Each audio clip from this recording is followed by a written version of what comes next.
And then we had one more announcement. And JD, it was coming, bud. You couldn't stop it.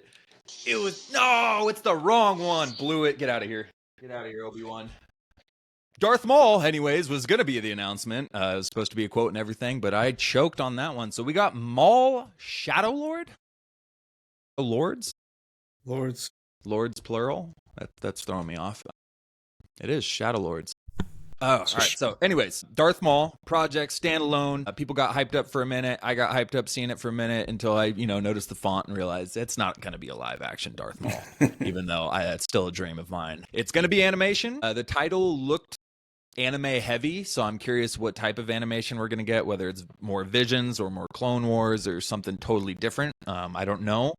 But Sam Witwer will be returning. He obviously first portrayed Maul in Star Wars: The Clone Wars. He was great in it. He later reprised him in Star Wars Rebels.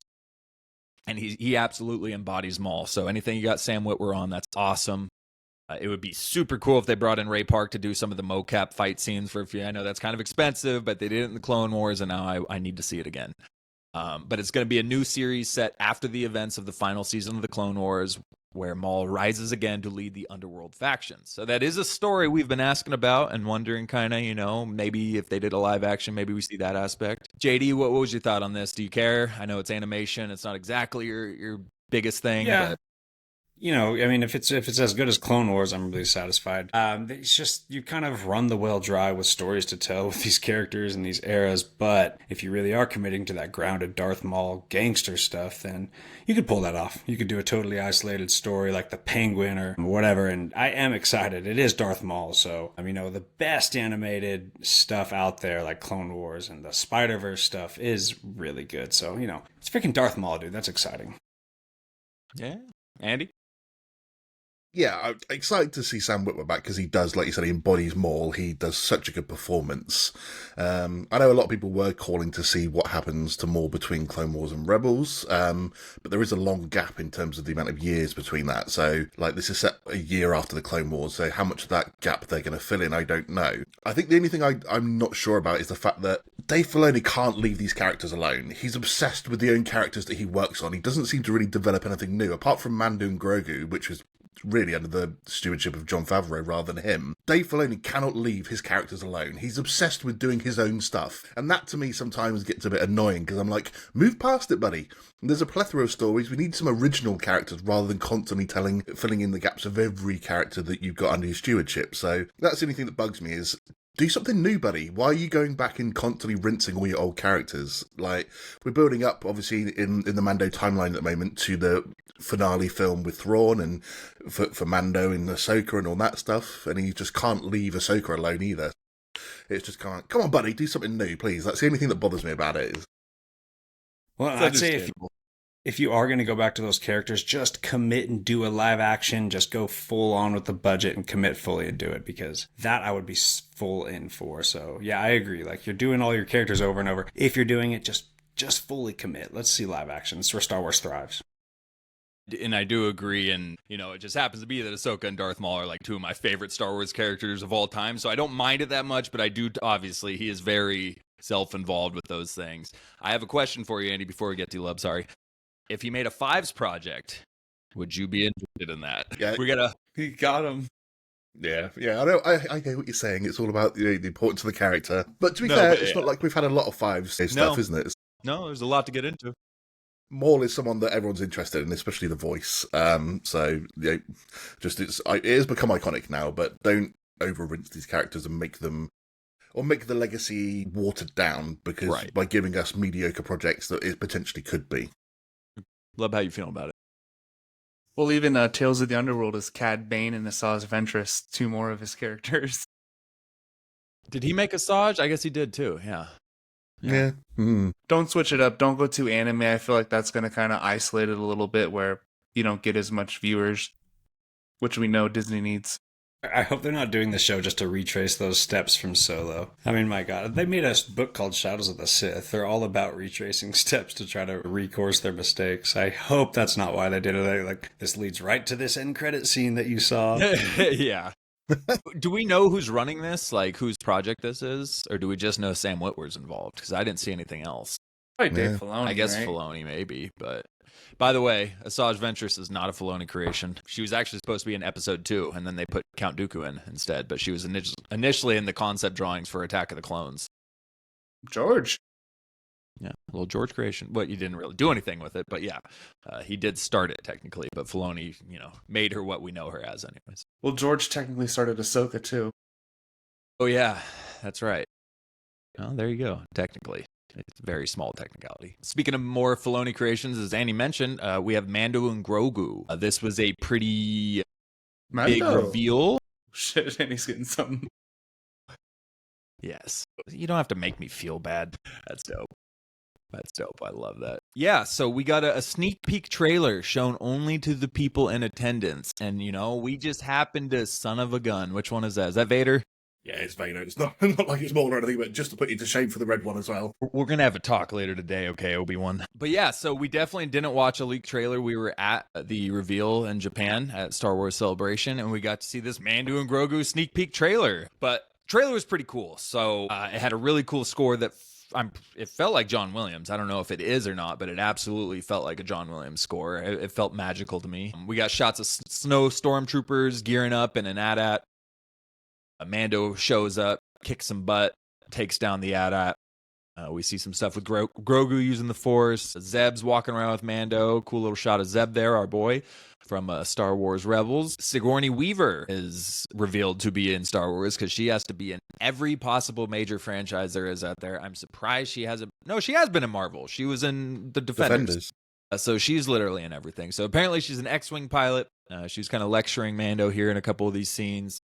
But the overall feel to it, I really enjoyed. I wasn't expecting much at all. I didn't even know I was going to see it, but I ended and I felt good. So I was happy about it. Andy, you said you didn't get one with sound. Oh, I mean, when you were there in attendance? I saw a trailer that didn't have any sound to it. I don't know why, but so I just obviously got to see the visuals. Obviously, one shot scene of Mando inside the AT-AT, decking out all the snowtroopers, pretty cool. Grogu swimming and obviously using the Force to destroy the mouse droid was pretty funny. I do love the scene where they go and sit with Sigourney Weaver and he's just trying to force pull the food to him. It's like typical Grogu. That's brilliant. Always works. I'm not sure I'm buying Sigourney Weaver as a New Republic pilot, though. That doesn't look like it's a fit for me. So, more like interesting to see what kind of role she's actually playing. But yeah, I mean, I was always going to be hyped for this movie, regardless of what anyone else was ever going to say. And getting to see a bit of footage now and realising that we're just about a year away from the film, it's like, come on, this next year is not going to go quick enough for this film. Absolutely. Love, how'd you like it? I really like this trailer. I love the action with Mando. Got to see him out there again. Grogu still growing, getting older. But my biggest worry is just taking this from television to the big screen. I'm just wondering how they're going to up the scale. I'm wondering who the villain's going to be. If the rumored one didn't seem like it was big enough for... Endo, was it? Embo. Yeah, sorry. like a Clone Wars villain, right? From the box episode. So... my biggest worry is just how are they going to translate this and make it feel like a big, it doesn't have to be like, I don't want Thrawn and Ahsoka and they don't have to show up, but like, just make it worthwhile making a movie out. Don't make it like 3 Mando episodes all into one. You know what I mean? That's kind of my worry. I'm also not sure how they managed to get a shot of me at the end in my gladiatorial days, but they managed to do it somehow. I didn't see. What was it? Rot of the Hat I was referring to, Love. Love, you're saying I'm worried about it conceptually. Like they do these things where like, oh, we forgot these Clone Wars episodes, so here's a Darth Maul comic, or here's something the budget couldn't do, so here's a Dark Disciple book. So I'm kind of, that worry is there for the movie there. Like, is this just like a side mission that you're going to make with way more explosions this time? But I will say that this did feel much more cinematic. Like it almost felt like the best, like season 1, or in my opinion, the best of The Mandalorian, plus budget and cinema and theatrical like vibes. So that choreography with that first scene with Mando kicking ass was some of the coolest choreography in any action scene from Mando. I mean, it was quick. It felt like a movie instead of a show. So I was pretty excited watching this trailer. I'm not gonna lie. I think I think they're going to do a good job there. Obviously they look at the interwebs. They're not dumb. They understand that people don't love season 3. They love season 1. They love season 2. And they're throwing budget into this. They're throwing planning into this. I think this is more a part of their big plan with Thrawn and Ahsoka. But yeah, I'm worried about the side mission thing. Like, I feel the same way about Fantastic Four. Like, I want Doctor Doom to be developed a ton in that movie, but we're not going to get that. Like, I feel that way about Thrawn here. I really want Thrawn to be developed a ton. Like, I kind of wish he was the main villain, but you can't have that. And then leading to his climactic movie where he's the main villain again. So it might have a side mission feel, I feel like. How are you going to make it important? I totally agree with you there. But it does look fun. I'll give you that. Thrawn tie-in would be cool, though, at least, where maybe he sends someone down to take out Mando while he's, up in space, and we have a couple scenes with Thrawn. That would be cool, 'cause we do have the Mandoverse movie. I feel exactly the same about Fantastic Four. At least something to develop him as a villain. At least 5 seconds of Thrawn in this movie. At least 5 seconds of Doom in Fantastic Four, please. Yeah, we need to have a Thrawn cameo, I think, in this film, or something tying into, like, the Dark Council from Season 3, to show that it's a connected film to the wider story of the Mandoverse going up to the Thrawn film. So it has to be a tie-in there, otherwise, like you said, it's going to give off side mission vibes, and we don't need that. There's no need to make a film for that. It has to tie into the wider thing just to make it worthwhile. Yeah, I guess I do have some concerns for that. I wasn't really thinking about that, but yeah, I forgot that Embo was kind of the mentioned villain, which, again, as a side villain, sure, cool to see in live action. I don't care that much about the character. But yeah, I think we need to get more, but I don't find it taking away my excitement for it, which I'm surprised by, because I'm very skeptical about Star Wars lately. But I don't know, I just love the feel of this, so I really hope that they just give us a solid Star Wars movie, and maybe the scroll. Give us a scroll again. JD doesn't want the scroll. Okay, no, he doesn't have to say anything to say. I was going to say, just like, if it's not somebody trying to take Grogu or kill them, what else could it be other than a side mission? Like, what could possibly be? The stakes need to be high enough for a movie, so it does have to feel different. It has to feel important somehow. Yeah.